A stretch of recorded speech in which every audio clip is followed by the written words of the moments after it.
국민의힘 한동훈 비상대책위원장이 더불어민주당 이재명 대표 지역구가 있는 인천을 찾아 이 대표가 출마하는 곳에서 승리하는 건 한석 이상의 의미가 있다면서 지지를 호소했습니다.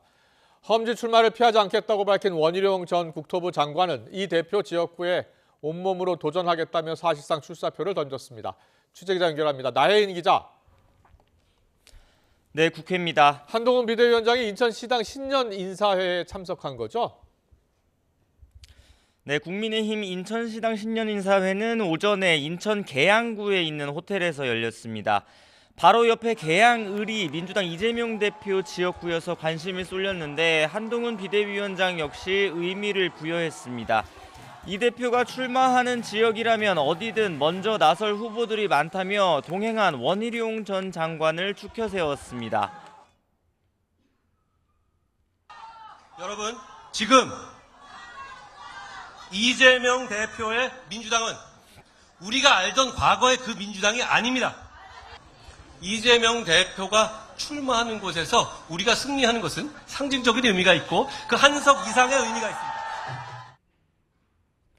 한 위원장은 이와 함께 정치개혁 후속 공약으로 국회의원 수를 현재 300명에서 250명으로 줄이는 입법을 하겠다고 약속했습니다.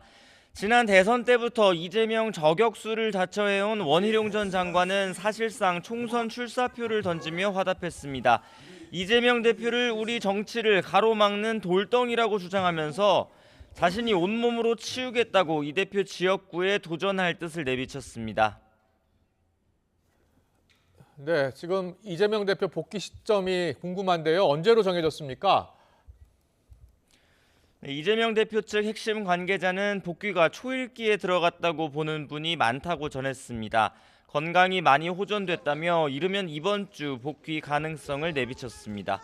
당내 분열 움직임과 공천 잡음을 줄이고 다수당 대표로서 비례대표 선거제 협상을 위한 당론을 정해야 하는 과제가 쌓여 있습니다. 여당은 위성정당 난립을 막기 위해 과거 병립형으로 돌아가자고 주장하지만 소수 정당의 다양한 목소리를 국회에 담으려면 연동형 비례제를 유지해야 한다는 야권의 목소리가 적지 않습니다. 민주당은 연일 자신의 정치개혁 공약에 입장을 밝히라고 쏘아붙이는 한동훈 비대위원장을 향해선 윤석열 대통령의 실정부터 바로잡으라고 응수했습니다. 한 위원장에게 부족한 것이 있다면 대통령에게 옳은 소리를 하고 잊지 못하다는 것입니다.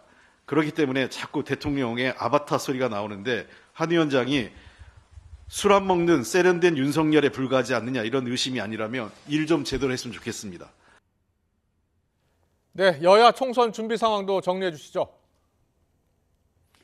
네, 국민의힘 공천관리위원회는 잠시 뒤 첫 회의를 열고 총선 공천 일정과 방식을 본격 논의합니다. 당내에선 당원 투표와 여론조사를 50%씩 반영하게 돼 있는 당규상 경선 규칙을 지역별로 다르게 적용하는 방안이 논의되고 있습니다. 비교적 열세인 수도권 지역의 경우 일반 국민 여론조사 비율을 높이는 방향이 거론됩니다.